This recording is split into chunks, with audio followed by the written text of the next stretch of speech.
We've all been there. You're looking for work, you're applying for jobs, and then it happens. An interview is scheduled. Oh man, oh boy, here's my chance. I'm going to really land that job of my dreams. But now I just have to get really good at interviewing. Well, if that's ever happened to you and you want to improve your interview skills, today's show is just for you, getting you ready to interview and helping you land that job. That's what we're talking about today on The Interview, presented by New Horizons Computer Learning Center of Wisconsin. I'm your host, Pat Miller, the Idea Coach. So this show is a one-on-one interview and Q&A session. That means you get to play along with experts that can help you get a better job, grow your skills, and ultimately grow your career. If you're serious about getting a new job, don't forget that thousands of training courses are available with New Horizons of Wisconsin, and they can offer you the chance to up-level your skills from an intro to computers that you can take right on your mobile device, all the way to immersive training on the hottest and growing technology. New Horizons is making computer training simple and fun so you can get a job that betters your career. Learn more about them at newhorizonswy.com. This show is also sponsored by Forward Careers. Forward Careers is a team of workforce professionals that specialize in providing career planning, skills training, and supportive services to assist individuals age 14 and up that are unemployed or underemployed. Not only will you find out what jobs are in demand, a Forward Careers representative will work closely with you to define your career goals and help you find or prepare for the job you want. They know the job market and have built relationships with many of the region's businesses across all industries. Get started with them today at forwardcareers.org. All right, so on today's show, we're talking about sharpening your interview skills, and get ready to ask your questions as well. That's what we're doing right inside the chat. Our guest today is Amy Whittenberger. Amy has more than 20 years experience in human resources. She consults with leaders to navigate workplace solutions and with employees to transform their careers. Amy has held HR and operations roles in the manufacturing and service industries, as well as for-profit and not-for-profit sectors. She owns her own HR consulting business and has served for 9 years on the board of directors for the nonprofit 40 Plus of Southeastern Wisconsin, dedicating her personal time to helping people move from job loss to successful employment. Her areas of expertise include coaching, teaching, and job search training. Her life's work is to help people personally and professionally. Amy enjoys paying it forward by presenting at job seeker events and job coaching events just like today. Let's welcome her to the show. Howdy, Amy Whittenberger. How are you today? Hi, I am awesome. Thanks for having me on. This is exciting. It's great to have you. We've got so many questions, and reminder, if you have questions, put them in the chat. We'll work them into the conversation today. So let's start at the very beginning. In the big picture, what is a hiring manager trying to find out in an interview? So I always like to approach it that your resume got you in the door in front of the hiring manager. So the hiring manager knows that you're technically capable of doing the job. So they're more looking for fit in terms of, they're going to validate that you actually can do what your resume says. So they might ask a question or two about that, but they're going to jump right into behavior skills and really find out about your personality to find out if I can work with this person for 40, 50, 60 hours a week after week, and they fit into my organization. Now, isn't that insightful? Because I think most people that are doing a job interview think about, I need to go impress them with all the things I know and I can do. And you're saying, if I'm hearing you right, I see what you say you can do, but I need to know if I can live with you in the office. Is that right? Yeah, very true. If you think of, by the time you get to the hiring manager, you might have one or even two interviews. But at that point, you most likely had some kind of phone screen with a recruiter. So the recruiter is going through and backing your resume, vetting you out. So that's the first round for the manager to know that you can do the job. It's sometimes, they ask for, people in the department to interview as well to ask all those technical questions. Because let's admit it, sometimes your hiring manager or your boss doesn't even know what you do, right? At least not technically.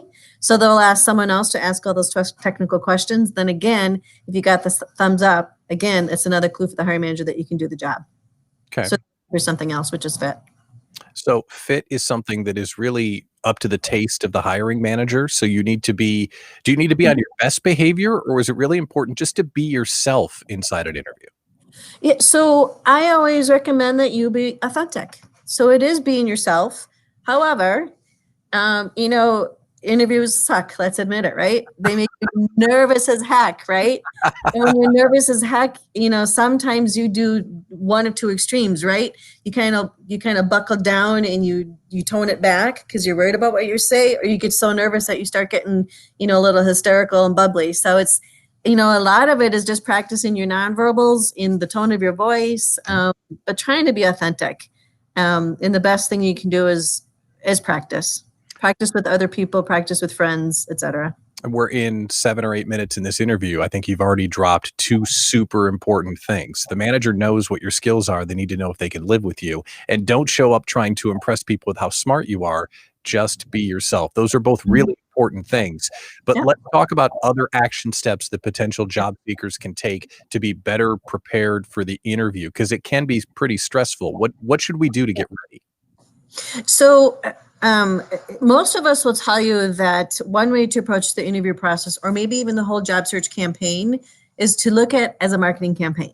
We tell our folks that we're working with that if you think about this, you are now a product that needs to be sold and bought. You're the salesperson who needs to sell yourself.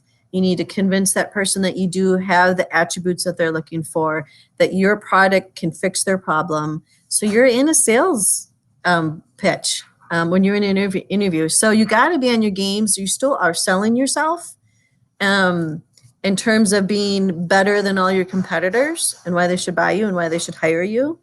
So it's really, I think if you look at that approach, there's a lot involved in terms of preparing yourself as the product. So it's intimately knowing yourself, knowing your brand, knowing your secret sauce, knowing all your different traits, being super prepared to be able to answer all the different questions that might come your way, because everyone has a different interviewing style. And then just having techniques ready for you in terms of really good questions and really good answers. And I want to dig in on those questions in a minute, because some managers like to throw in curveballs. But before we move on, I want to touch on an area of expertise that you kind of hinted on. You're selling yourself. And when people hear, I'm selling myself, people think, I need to convince them to buy. When in reality, I always look at it, and I want to hear your perspective as the hiring manager. I always look at it as, I can solve the problem you have, not convincing you to buy. Is that the right way to think about it?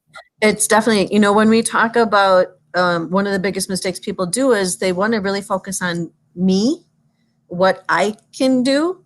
But a better approach is to think about them and what are their problems and what are their needs, because you need to know how you're going to solve their problems and gear all your answers and questions to what they need. Because if you just talk about yourself, you might not be talking about what they need. Mm-hmm. It's really, being a good listener, a good salesperson, and really understanding their needs and gearing it towards their needs. That's brilliant stuff. All right, so let's talk about common mistakes.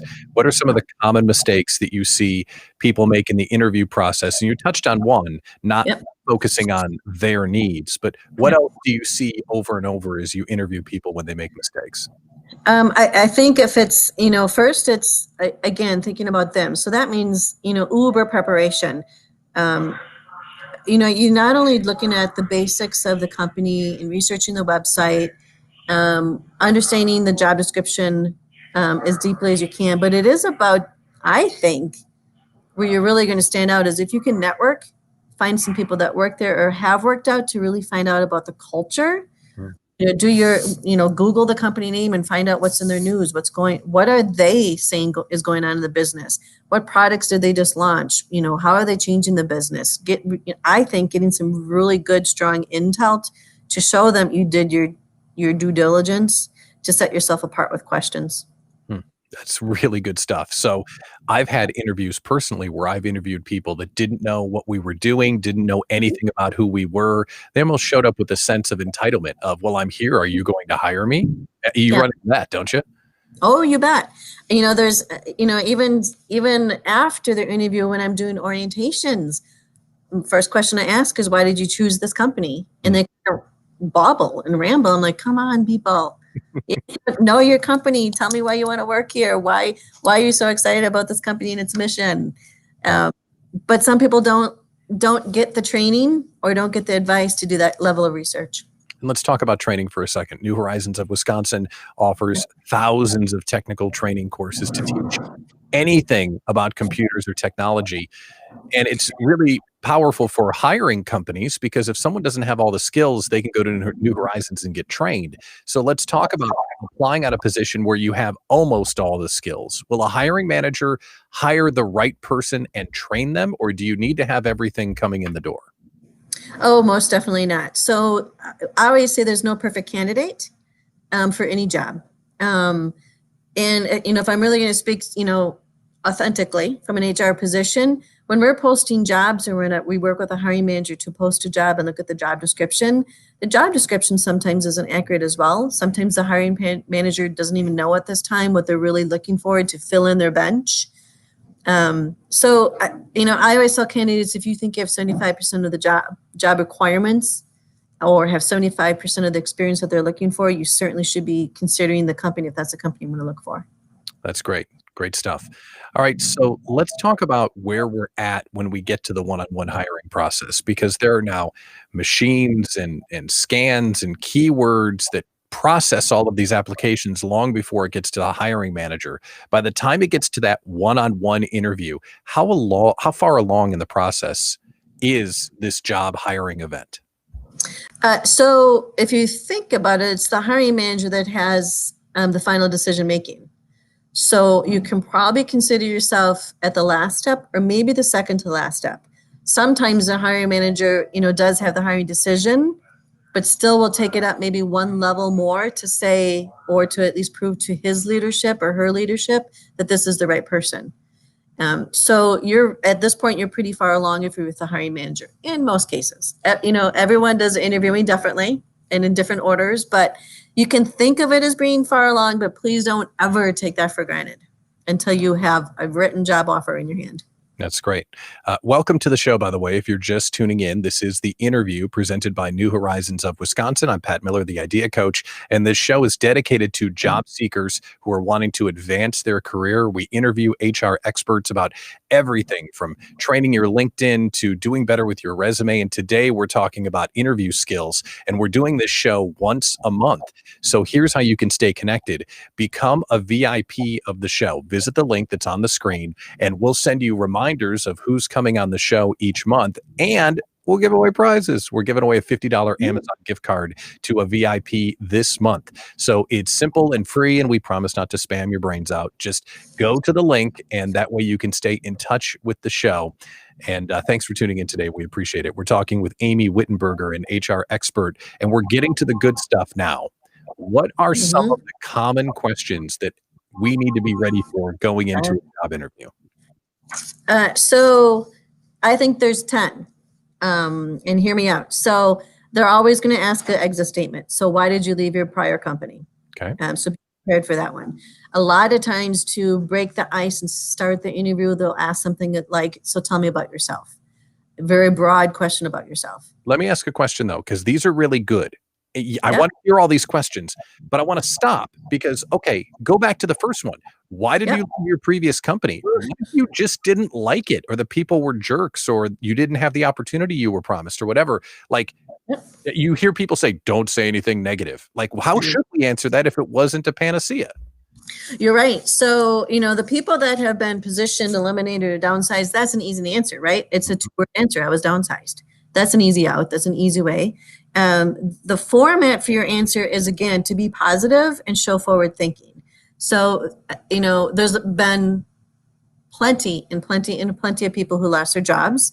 It's nothing to be ashamed of. It just happens sometimes. Sometimes when you are fired, it's pure circumstance.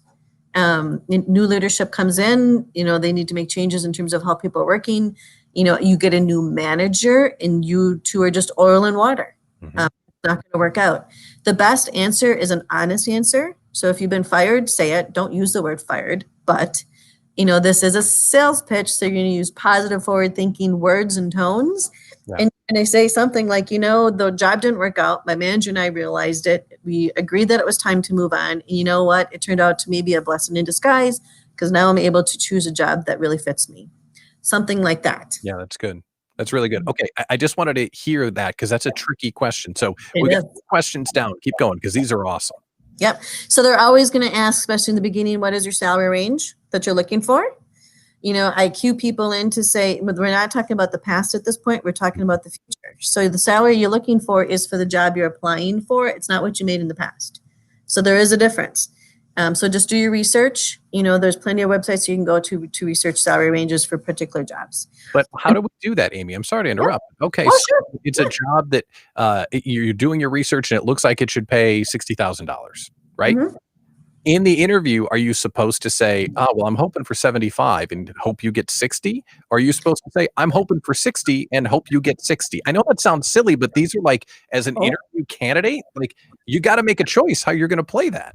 Yeah, no, it's a common question. People have the very same concern. Our recommendation is that you normally provide a range, especially if it's early in the process and you don't know enough about the job, the requirements, the level of projects that were required, the risk involved, the size of the company. My suggestion is give it a $10,000-$15,000 range, and then you can work within that as you get further into the process and ask more diagnostic questions about the particular job. You get a better idea.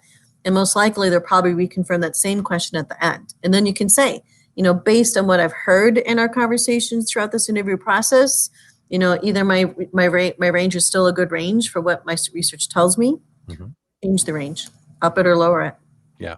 Well, that's helpful because it's one of those questions that we think, oh, well, if I really want 60, if I say 60, will I get disqualified? Well, Yep. okay, maybe you will, but the worst thing that would happen is to take a job making less than what you want, right? Right. Yep. It's sticking to your guns. You got to know what you're worth. You got to know what you want to need, although worth is more important than need at Yeah. this point. But my advice is stick to your guns. Do not take a job beneath you at a lower pay, because there's plenty of jobs out there for you that's going to fit and it's going to fit your pay range. Well, and on a show like this, that is such a great message to hear. There are Mhm. plenty of jobs that you're qualified for. Go Yeah. get what you need. You don't owe anything to anyone. Okay, that's great. Keep going. And I want to keep on jumping in on these Yeah. questions because these are good ones. Okay, so keep going. Yeah. So then I always say, focus on 7 categories then. So most likely they're going to ask, your strengths. What are you good at? They're going to ask about your weaknesses, because no one's perfect. Yep. The best stories there is we're all imperfect and we all know we have something to work on. So position it that way. I know this is my quirk and I know how to get around it. This is what I do to compensate for it. Mhm. And then they're always going to ask questions about problem solving and how do you go about it. They're going to probably ask, in some form of conflict question. So tell me about a time when you had a conflict with another person or even with your boss and how you handled it.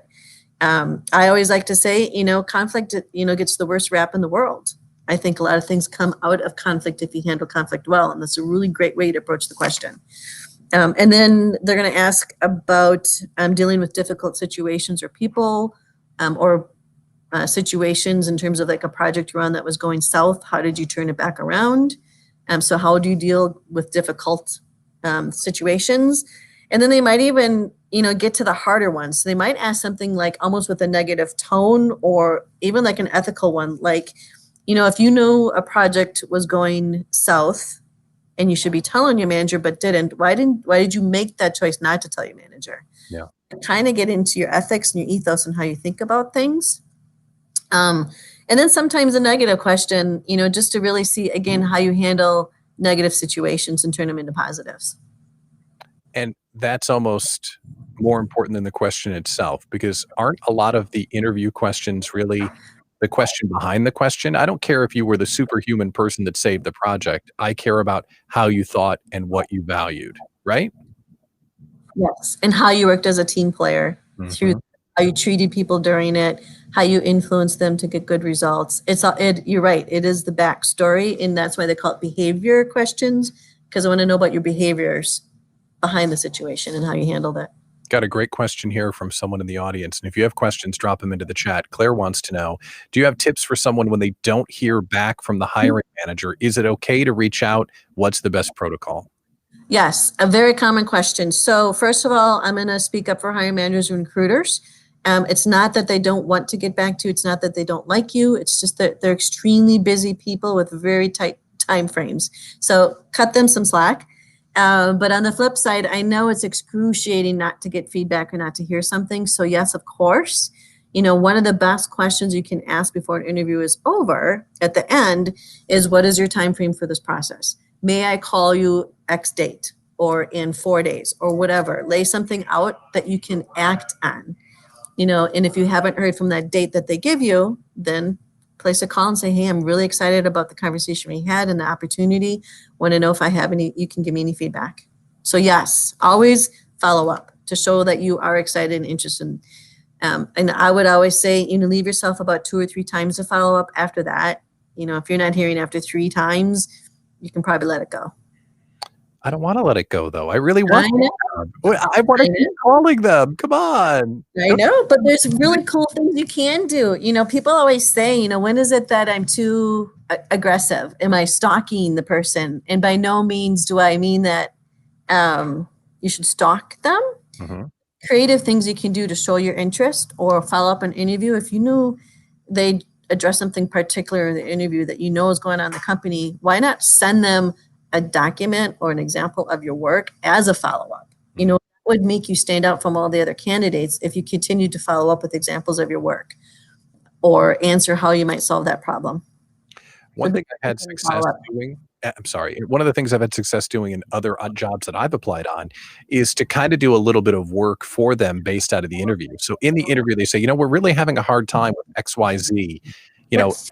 In the thank you follow-up, hey, thanks for the interview. And I put some thought into the problem you're facing, A, B, C, D, E. Is that okay to do? I think that's a very smart thing to do. I get opposite question. People always say, why are they asking me to do all this work? Are they just trying to get work for me from free? And I'm like, let's not think of it that way. I'd rather take the positive approach and the proactive approach that, just like you said, there's a problem going on. I'm going to give them a few bullet points to show them how my mind thinks and how I work through a problem. So I'm not going to fix the problem for them there on a piece of paper because I don't have enough background to do it yet. But I'm certainly going to lay out how I would approach the subject in a bullet point format or ABCD. Yes. Yeah, that's great. Okay, thank you. You're welcome. Talking with Amy Wittenberger today, we're talking about interview skills to help you land your next job, because to get the job, you're going to have to talk to the hiring manager. And if you have questions for Amy, drop them in the chat. We'll work them into the show. But I'm not done with you yet. I've got more questions. In your Excellent. perfect world, I'm the perfect candidate. I mean, devastatingly handsome, funny, smart, all those things. I'm the perfect candidate. Yep. What would every interview subject do prior to the interview besides being prepared about the company? So let me answer it on the back end. So that happens all the time where you think, I thought I was a perfect candidate. I thought we had swimmingly good dialogue, really good report, and then you don't get the job. Just want to share with everybody, please do not take it personal. You have to remember that you have 3 or 4 or 5 people you're competing against. It can be all different reasons why you didn't get the job. Please don't take it personal. You probably are a perfect fit technically, but maybe it was just the fit culturally. But again, please don't take it personally.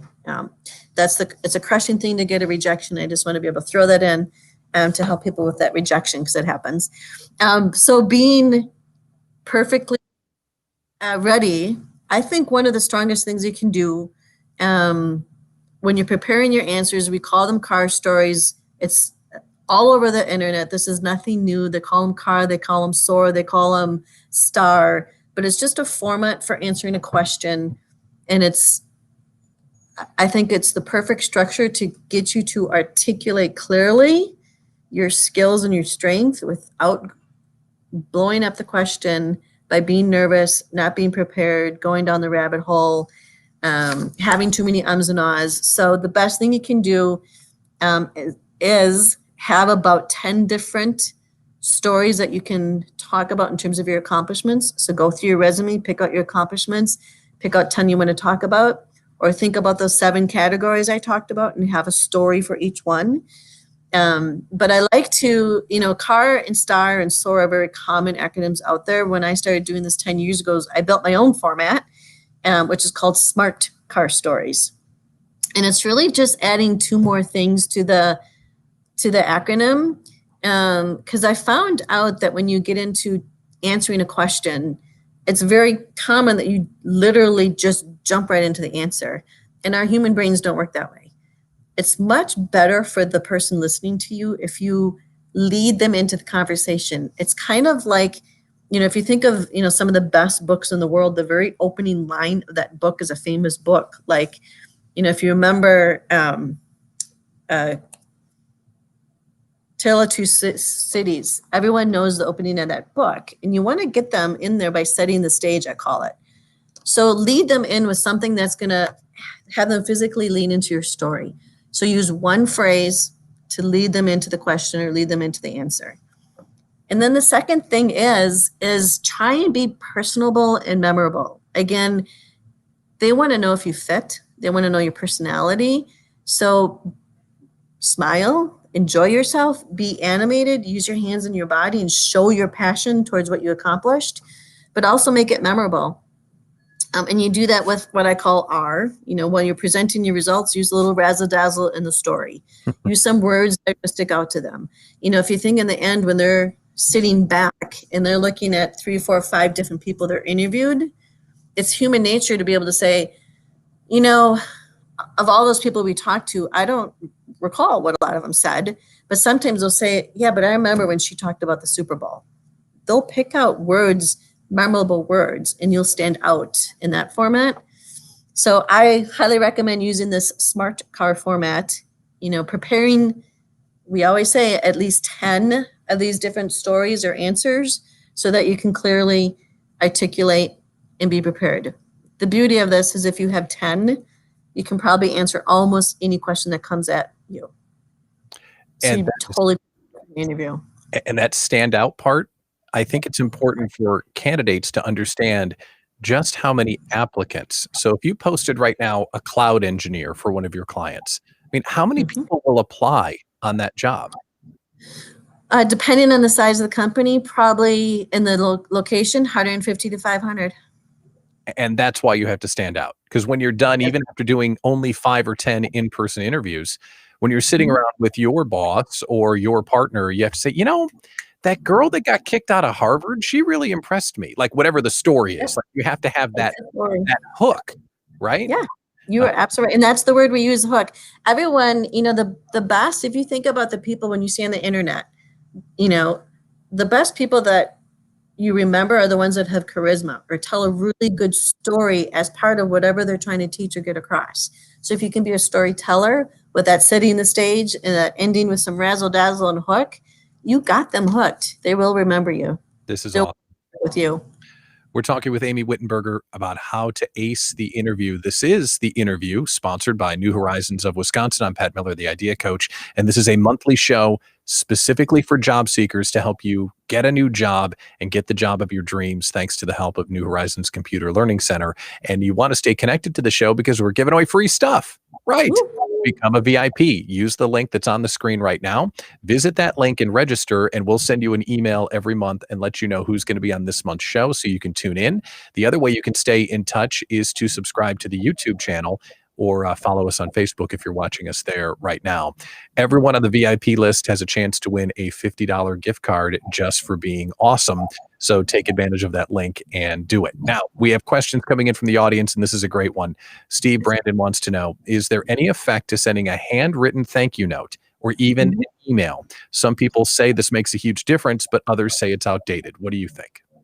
Well, first of all, a thank you is a must. And, I guess people would say, well, that's obvious. Well, sometimes people put it off because they don't know what to write and then it's too late. So I think your email within the first 24 hours of your interview is really important. And I say email right now because we're in this virtual world and most of our interviews are done virtually. So you don't even have an in-person interview at this point.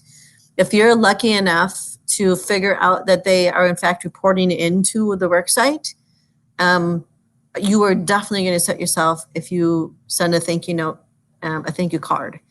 I do that, and I've been doing this for 10 years, and I've been telling everybody to send thank you cards because they do stand out because people don't get personal email anymore.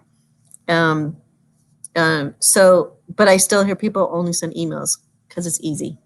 So take the extra step and send a thank you note if you can get that note to wherever they're working. That's great question, Steve. Thanks for tuning in and for the question. If you have a question, we've only got a few moments left with Amy. Drop it in the chat and we'll get to it. But I do want to talk about the downside of interviewing. Have you ever had a candidate that you thought was perfect that talked themselves out of the job, and what did they do? Yeah, and I think it was exactly what I talked about when I talked about car stories. So some people love to talk about themselves and only themselves, and they go down this path of they think they have to sell themselves, and they turn off the hiring manager, turn off the HR manager right away because they're just so in tune to themselves. And who wants to work with a person with a big ego? That's a turn off. So yes, they talk to them else. The other things, maybe sometimes it's a good conversation to have that, you know what, as I continue to listen to your thoughts about this job description, maybe you're not right for the job, or maybe you don't want the job now that you learned about it more, because sometimes job descriptions aren't clear.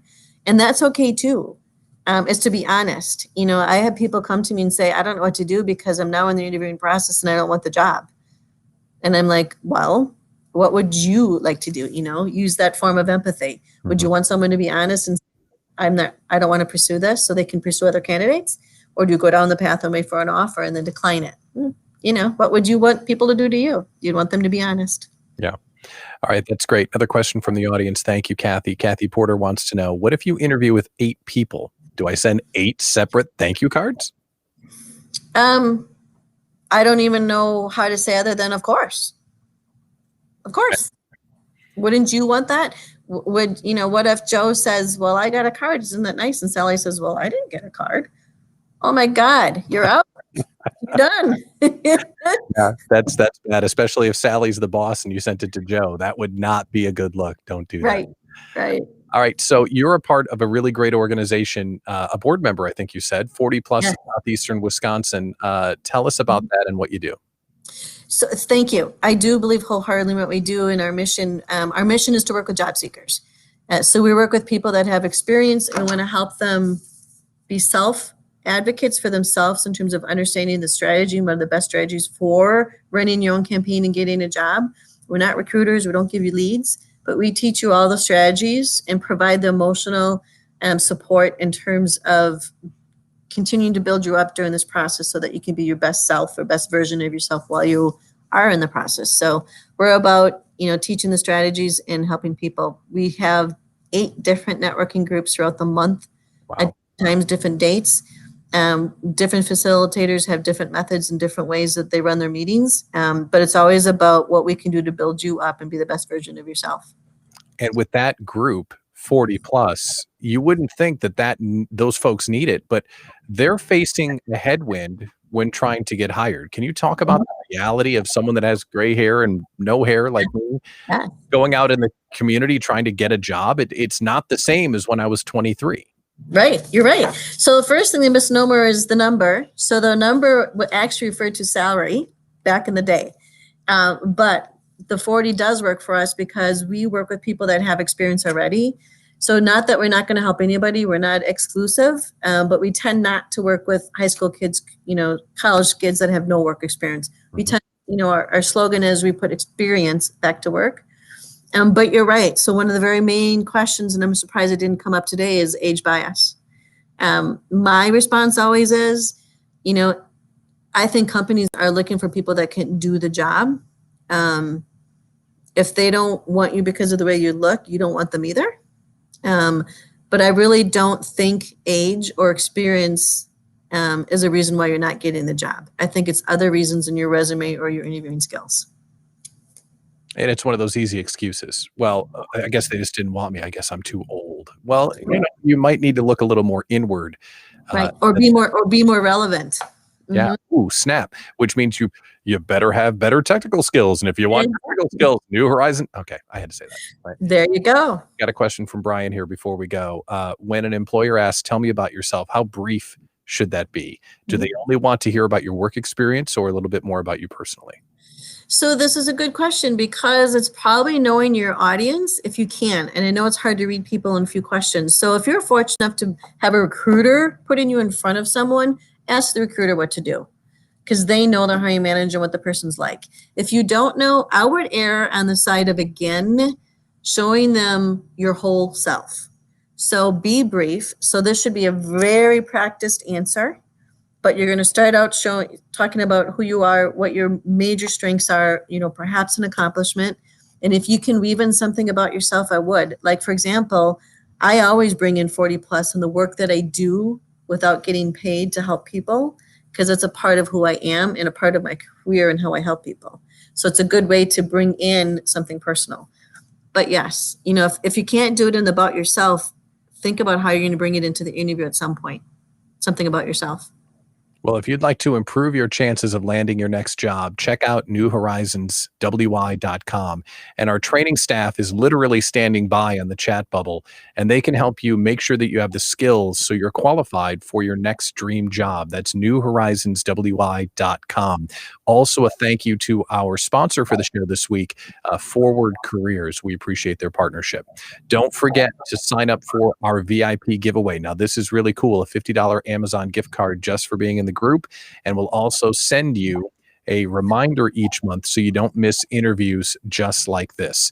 So this is going to be another week in the books where we're talking about the skills you need to get the next job that you want. We will be next on the air on Tuesday, February 2nd at 10 a.m. We're going to talk about resume writing and how to present your qualifications that help you land your next job. So, Amy, thank you so much for coming on and sharing everything that you did. And I know that you said in your description early on that part of your mission is to help people, and you definitely helped a lot of people today. If we want to learn more about you, can you share your company website? Yes, I can. So not a company, agency. So we're a nonprofit, but it's 40plus wi.org. That's information. We also have a LinkedIn group as well. So join the LinkedIn group. And then personally, I'd be happy to work with anyone on this call. If you want to reach out to me through the 40 Plus website, the board members' emails are there. You can get in touch with me there, and I'd be happy to talk about interviewing resumes or whatever it is with your job search. That's fantastic. Amy Whittenberger from 40 Plus Wisconsin, thank you so much for coming on the air. Well, I'm Pat Miller, the Idea Coach, and this is the interview presented by New Horizons of Wisconsin, sponsored by Forward Careers. Thank you for tuning in on Facebook or on YouTube. If you're on YouTube right now, click subscribe. That's another way that you'll get a notification every time that we go live. But our mission is to create content to help you get your dream job. Thanks for tuning in.